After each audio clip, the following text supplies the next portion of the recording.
Ya, salam saudara-saudara yang dikasihi oleh Tuhan. Pada kali ini kita akan membahas mengenai pernikahan. Pada kali ini bagaimana cara supaya pernikahan itu pernikahan yang bahagia, saudara-saudara. Nah, saudara-saudara yang terkasih, tentu semua kita punya impian sebelum menikah, punya harapan agar pernikahan itu menjadi pernikahan yang bahagia, saudara-saudara. Tentu sebelum kita menikah, kita memiliki harapan dan impian supaya kelak pernikahan kita itu bisa terus-menerus langgeng, terus-menerus hingga maut memisahkan. Namun saudara-saudara, faktanya ada begitu banyak pernikahan, ada begitu banyak pernikahan yang tidak terjadi, yang tidak terus-menerus setia sampai akhir maut memisahkan. Sehingga apa? Sehingga harapan-harapan itu tidak tercapai, saudara-saudara. Nah, itu menjadi masalah. Mari kita lihat dalam pusat penelitian dan pengembangan dari kehidupan keagamaan dari Kemenak itu menyebutkan bahwa angka perceraian di Indonesia dalam 5 tahun terakhir terus-menerus meningkat, ya. Pada tahun 2010-2014 dari sekitar 2 juta pasangan yang menikah, 15% diantaranya bercerai. 15% tidak sedikit dari 2 juta, saudara-saudara. Nah, angka perceraian yang diputus di pengadilan agama itu seluruh Indonesia tahun 2014 mencapai 382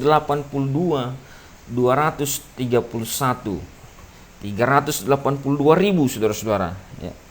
Nah, oleh karena itu saudara-saudara, ada begitu banyak kita lihat bahwa di dalam kekristenan juga, baik orang-orang Kristen, mereka menikah berjanji sehidup semati, tapi tidak berapa lama kemudian terjadi pertengkaran, terjadi perceraian. Bukan kebahagiaan yang didapat, tetapi malah sakit hati dan malah saling membenci satu sama lain. Dan ujungnya dan yang paling menyedihkan adalah anak-anak menjadi terlantar, saudara-saudara. Nah, oleh karena itu saudara-saudara, kadang-kadang kita lupa apa itu cinta, saudara-saudara. Nah, kalau kita lihat di sini saya membuat definisi bahwa cinta adalah suatu komitmen yang menuntut kita untuk mengatasi hawa nafsu. Menuntut kita untuk mengatasi hawa nafsu, keserakahan, kebanggaan, kekuatan, keinginan untuk mengendalikan kemarahan, kesabaran kita, dan setiap wilayah pencobaan yang dengan jelas dibicarakan oleh Alkitab. Jadi mencintai seseorang berarti berkomitmen untuk mengatasi hawa nafsu kita, keserakahan kita, kebanggaan kita, kekuatan, dan keinginan untuk mengendalikan pasangan, kemarahan, kesabaran kita, dan setiap wilayah pencobaan yang dengan jelas dibicarakan oleh Alkitab. Nah, saudara Rabi Zakarias mengatakan bahwa hal termudah dalam pernikahan itu adalah upacara pernikahan. Ya, dia sudah berusia 72 tahun, saudara-saudara, dan sampai saat ini masih tetap langgeng. Dia menulis sebuah buku, ya. Nah, dia mengatakan bahwa hal termudah dalam pernikahan adalah upacara pernikahan itu sendiri. Saudara-saudara, ada banyak kali kita seringkali ketika akan menikah kita direpotkan oleh upacara pernikahan dan beranggapan bahwa upacara pernikahan itulah yang paling susah. Bagaimana pestanya, di mana, bagaimana acaranya, bagaimana ininya, bagaimana itunya, bagaimana nanti makanannya, bagaimana nanti siapa yang diundang. Nah, ini kadang-kadang dari mana dananya? Inilah kadang-kadang yang sering merepotkan kita, seolah-olah inilah yang paling susah dalam pernikahan. Saudara-saudara, kalau kita bertanya kepada mereka yang sudah menikah lama, yang sudah berpengalaman, dan termasuk saya sendiri, ternyata yang paling mudah dalam pernikahan adalah upacara pernikahan. Diberkati di gereja, kemudian setelah itu makan-makan 1 hari itu. Habis itu selesai, saudara-saudara.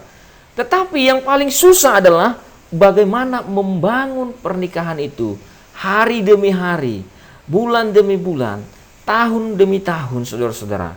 Nah, itu yang paling susah. Tidak peduli seberapa mewah pestanya, tidak peduli seberapa mewah juga gedungnya, tidak peduli seberapa banyak tamunya, banyak atau sedikit, saudara-saudara, itu tidak menentukan apakah nanti pernikahan itu akan terus-menerus berjalan dengan baik, akan setia satu sama lain di antara pasangan, saudara-saudara. Nah, saudara-saudara, yang paling mudah adalah upacara pernikahan itu sendiri. Nah, setelah itu baru nanti akan ada begitu banyak masalah, saudara-saudara. Ya, ada hanya gara-gara cabai bisa berkelahi, hanya gara-gara gorden bisa berkelahi, saudara-saudara. Hanya gara-gara makanan bisa berantem antara suami dan istri. Nah, ada banyak hal yang akan membuat, saudara-saudara. Karena apa? Karena ada perbedaan antara pria dan wanita, saudara-saudara. Nah, oleh karena itulah, saudara-saudara, bahwa hal termudah dalam pernikahan adalah upacara pernikahan itu. Jadi tidak peduli saudara mau mewah atau tidak mewah, mau pakai lauk yang mewah, makanan yang mewah atau tidak, atau seadarnya atau sederhana, saudara-saudara. Tapi yang terpenting adalah menjalani pernikahan dan membangun pernikahan itu sampai kita tua dan sampai maut memisahkan. Saudara-saudara, pernikahan itu adalah sebuah kerja keras, saudara-saudara. Saya baru 2 tahun menikah, saudara-saudara. Nah, pernikahan itu adalah sebuah kerja keras di mana saya sebagai suami harus mengubah prinsip-prinsip saya, saudara-saudara. Saya berlatar belakang dari orang Batak, saudara-saudara. Kadang di dalam suku orang Batak, laki-laki dalam rumah tangga itu adalah kepala, seperti dalam Alkitab memang, tapi tidak boleh biasanya laki-laki itu kerja di dapur. Tapi saudara-saudara, kalau kita melihat mempertahankan itu, maka itu akan terjadi benturan, saudara-saudara. Kadang-kadang ada banyak situasi yang mengharuskan kita kerja di dapur, mengharuskan kita mencuci baju, mengharuskan kita membersihkan rumah, dan tidak perlu saudara-saudara harus kita menunggu istri melakukan semua itu, tetapi kita harus membiasakan diri. Supaya apa? Supaya saudara-saudara ada hubungan yang harmonis antara suami dengan istri, saudara-saudara. Jadi pernikahan itu adalah kerja keras, dan kerja keras itu bukan hanya 1 hari 2 hari, saudara-saudara, tetapi seumur hidup, saudara-saudara. Jadi akan ada terus penyesuaian, pria dikikis, yang perempuan juga dikikis, saling mengikis satu sama lain, akhirnya menjadi saling mengerti satu sama lain, saudara-saudara. Nah, saudara-saudara, bagaimana agar pernikahan Anda, agar pernikahan kita mengalami kebahagiaan? Tentu kebahagiaan dalam pernikahan hanya dapat dialami, saudara-saudara, jika didasarkan pada aturan firman. Ketika suami dan istri bersepakat membangun pernikahannya, membangun keluarganya di dalam aturan firman. Karena apa? Karena pernikahan itu adalah rancangan Allah. Jadi karena Allah yang merancang pernikahan itu sendiri, maka seharusnya orang-orang yang menikah itu harus mengikuti rancangan itu, maka kita harus mengikuti aturan dari Allah, saudara-saudara. Nah, oleh karena itulah saudara-saudara, Efesus 5 ayat 22 sampai 33 dituliskan. Di dalam Efesus 5 ayat 22 sampai 33 akan saya baca, dikatakan demikian. Hai istri, tunduklah kepada suamimu seperti kepada Tuhan. Karena suami adalah kepala istri, sama seperti Kristus adalah kepala jemaat. Dialah yang menyelamatkan tubuh. Karena itu sebagaimana jemaat tunduk kepada Kristus, demikian jugalah istri kepada suami dalam segala sesuatu.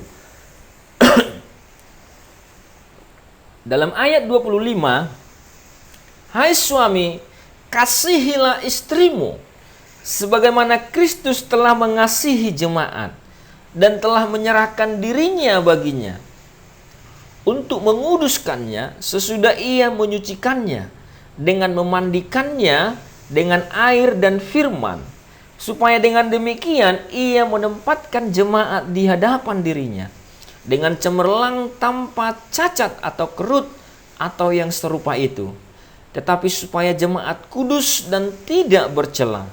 Demikian juga suami harus mengasihi istrinya sama seperti tubuhnya sendiri. Siapa yang mengasihi istrinya, mengasihi dirinya sendiri. Sebab tidak pernah orang membenci tubuhnya sendiri, tetapi mengasuhnya dan merawatinya, sama seperti Kristus terhadap jemaat, karena kita adalah anggota tubuhnya.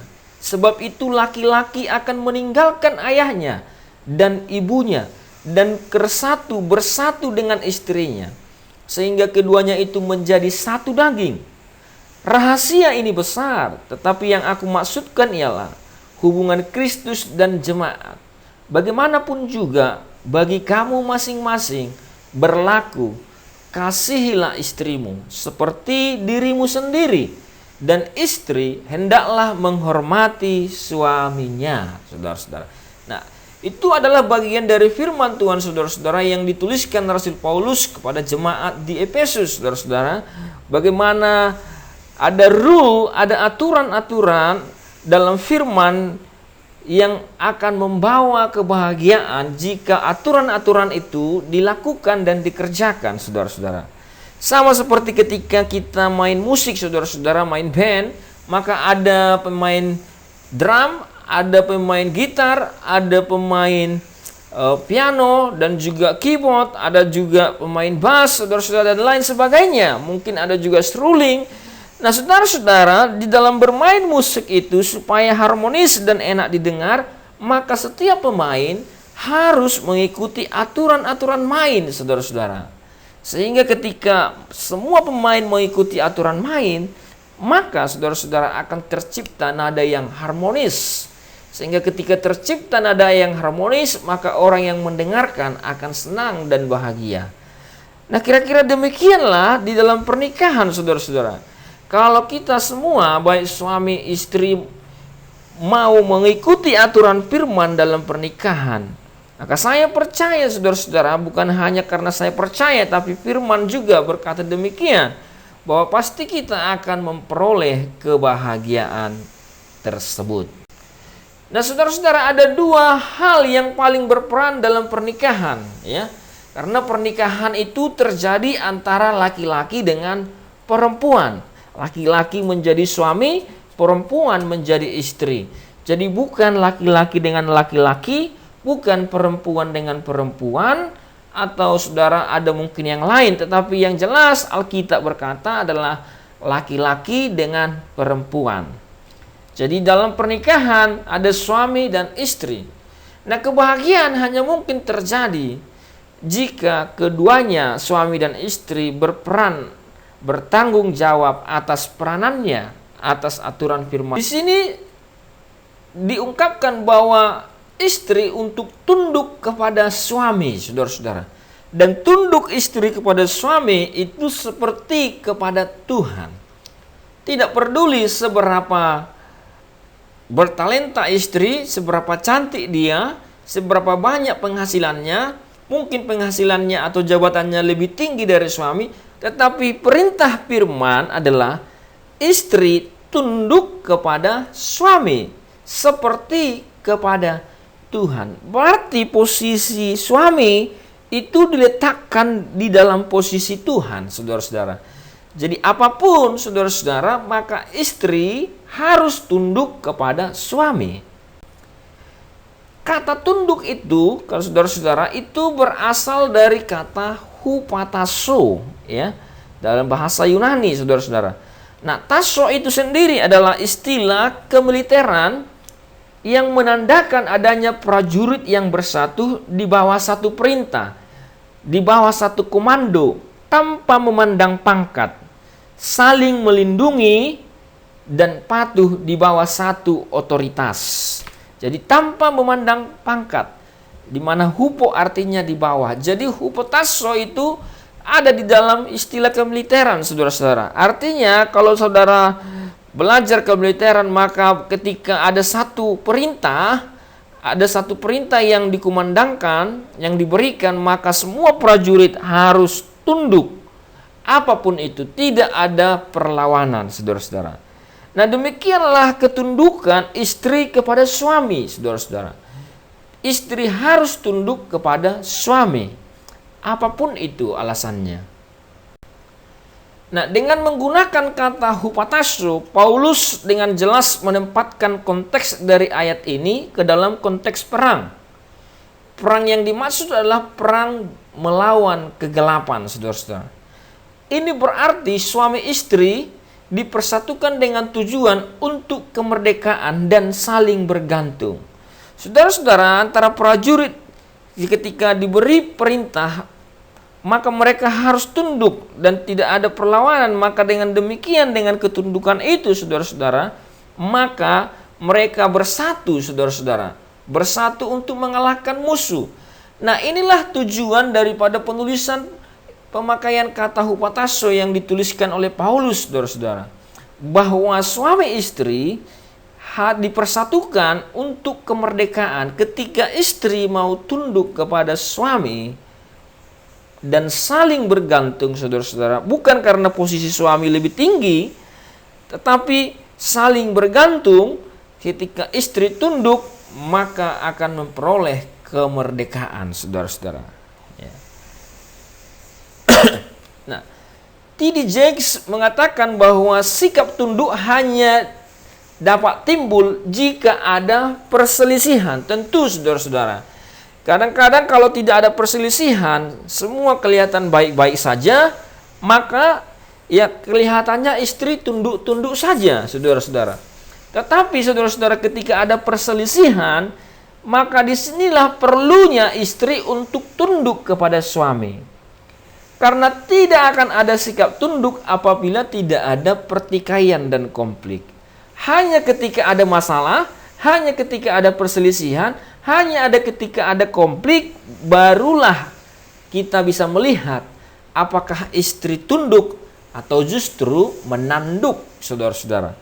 Tapi firman Tuhan kepada istri-istri mengatakan bahwa tunduklah kepada suamimu, saudara-saudara, ya. Jadi ibu-ibu perhatikan ini, istri-istri perhatikan ini, tunduklah kepada suami, saudara-saudara. Nah, kita tidak mungkin tunduk seorang kepada yang lain di dalam kedagingan kita dengan mengandalkan diri kita sendiri. Kita tidak mungkin tunduk kalau kita masih hidup dalam keegoisan. Kita tidak mungkin tunduk kalau kita masih hidup di dalam daging. Kita tidak mungkin tunduk kalau kita masih ego, masih saya yang menang, saya yang lebih baik, saya yang lebih capek, saya yang lebih kerja keras, saya, dan saya. Saudara-saudara, itu adalah hal yang mustahil. Oleh karena itu, bagaimana supaya kita bisa tunduk, dapat tunduk? Maka kita juga harus memberikan hidup kita dipimpin oleh Roh Kudus, saudara. Penundukan diri itu hanya terjadi ketika seseorang dipenuhi Roh Kudus, ya. Nah, menyanyikan pujian dalam hati kepada Tuhan dan selalu bersyukur. Tertulis dalam Efesus 5 ayat 18 sampai ayat yang ke-21, saudara-saudara. Nah, ketundukan dalam hal ini tidak sedang berbicara mengenai dominasi suatu jenis kelamin karena pria lebih tinggi dari perempuan, bukan. Tetapi tunduk berarti menyerahkan proses pengambilan keputusan, pemecahan masalah, aspek-aspek pengarahan dalam suatu masalah kepada suami. Meskipun istri lebih pandai, tapi otoritas diserahkan ke suami dengan cara bertukar pikiran. Artinya sikap tunduk berarti keselarasan. Ini berbicara mengenai ada komunikasi yang baik, ada komunikasi yang intens antara suami dengan istri. Tidak saling mengambil keputusan tanpa ada komunikasi. Jadi sikap tunduk berarti keselarasan, sikap yang kooperatif, kerjasama, dan memberi pengaruh yang lebih kuat. Nah, saudara-saudara, dalam 1 Petrus 3 ayat 1 sampai 2 dikatakan, demikian juga kamu hai istri-istri, tunduklah kepada suamimu, supaya jika ada di antara mereka yang tidak taat kepada firman, jika ada di antara suami yang tidak taat kepada firman, mereka juga tanpa perkataan dimenangkan oleh kelakuan istrinya. Jika mereka melihat bagaimana murni dan salehnya hidup istri mereka itu. Nah, saudara-saudara, terlalu banyak kadang istri-istri ketika suami ngomong, malah istri lebih banyak ngomong, saudara-saudara. Kadang-kadang memang agak susah, ini adalah agak hal yang paling susah yang dilakukan oleh istri-istri untuk apa? Untuk tunduk kepada suami. Padahal firman Tuhan dengan jelas berkata kepada istri-istri, tunduklah kepada suamimu. Supaya apa? Supaya jika ada di antara mereka tidak taat kepada firman, maka mereka juga tanpa perkataan dimenangkan. Jadi saudara-saudara, kadang-kadang kita mau memenangkan orang dengan kata-kata. Tapi firman Tuhan menunjukkan bahwa memenangkan suami itu dengan kelakuan istrinya. Apakah kelakuan istri itu menjadi teladan bagi suami? Memberikan teladan kepada suami jika suami memang betul-betul belum taat kepada firman, saudara-saudara. Oleh karena itu saya mendorong istri-istri untuk apa? Untuk tunduk kepada suami dan memberi teladan jika suami memang belum betul-betul taat kepada firman, saudara-saudara. Mengasihi istri, saudara-saudara. Mengasihi istri sebagaimana Kristus telah mengasihi jemaat. Jadi kasih suami kepada istri itu disamakan seperti kasih Kristus kepada kita jemaatnya. Bagaimana kasih Kristus kepada jemaat? Kasih Kristus kepada jemaat, ia menyerahkan dirinya, menyerahkan hidupnya bagi jemaat. Maka suami harus mengasihi istrinya, bahkan kalau diminta pun harus menyerahkan hidupnya, maka hidupnya harus diberikan bagi istrinya, saudara-saudara. Nah, saudara-saudara, kata kasihilah berasal dari bahasa Yunani dengan kata agapate, yang berasal dari kata dasar agapao, yang berarti mengasihi, menunjukkan kasih, dan menyukai, saudara-saudara. Nah, kata ini ditulis dalam bentuk imperatif, indikatif, aktif. Itu berarti, saudara-saudara, perintah yang harus dilakukan terus-menerus, saudara-saudara. Ya. Jadi kata ini berbentuk perintah, kasihilah. Nah, ini berarti mengasihi istri itu sepanjang waktu dan selama-lamanya, saudara-saudara. Dan kasih agapao atau agape ini itu juga adalah kasih yang diberikan Allah kepada manusia. Jadi saudara-saudara, suami harus mengasihi istrinya bukan hanya 1 kali 2 kali, bukan hanya sehari 2 hari, bukan hanya pas bulan madu, tetapi mengasihi terus-menerus, saudara-saudara. Mengasihi berarti berkomitmen memberikan yang terbaik bagi istrinya. Saudara-saudara yang dikasihi Tuhan, mengasihi juga berarti menghapuskan segala keegoan kita.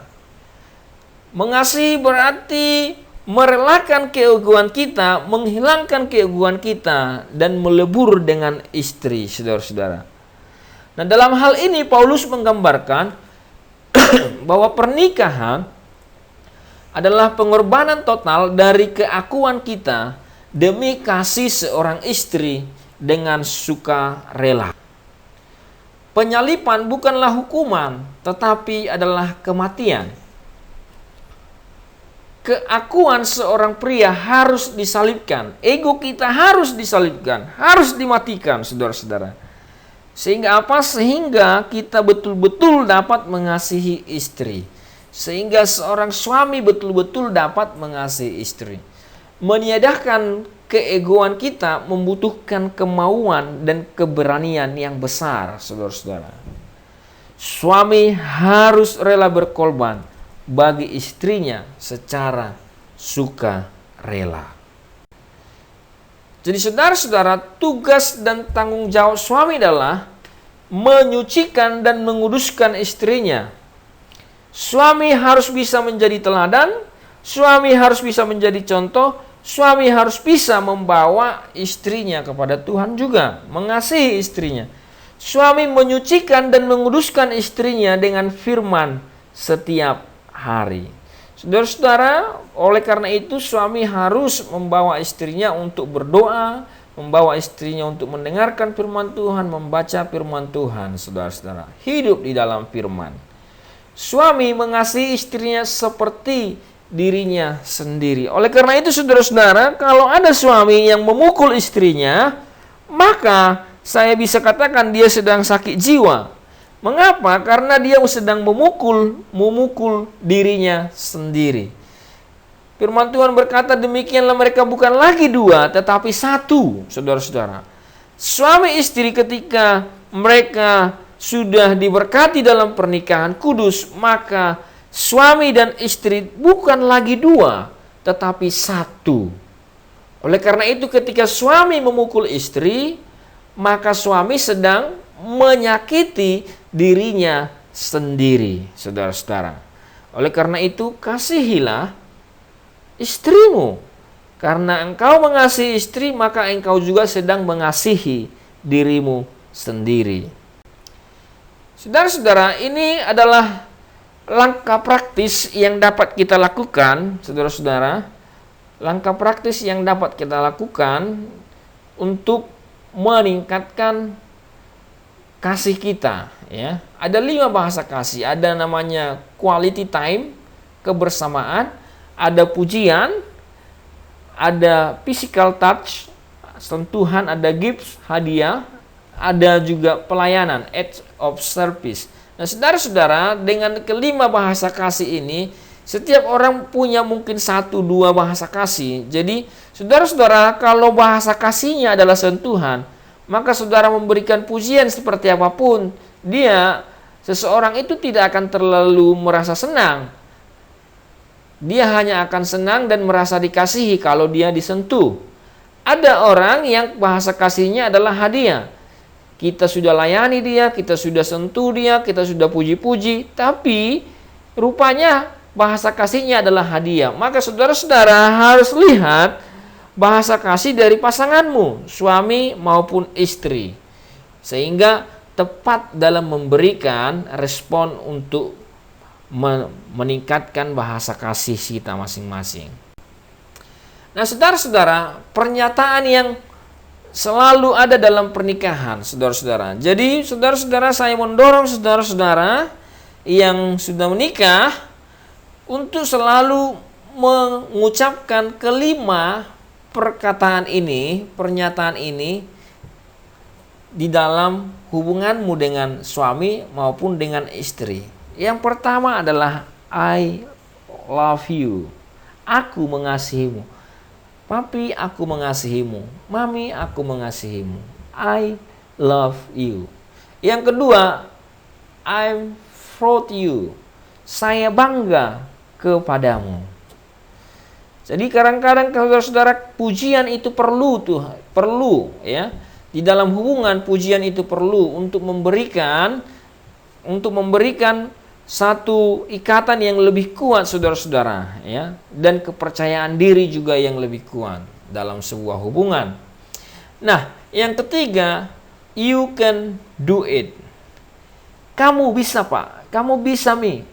Kamu bisa, sayang. Kamu bisa melakukannya.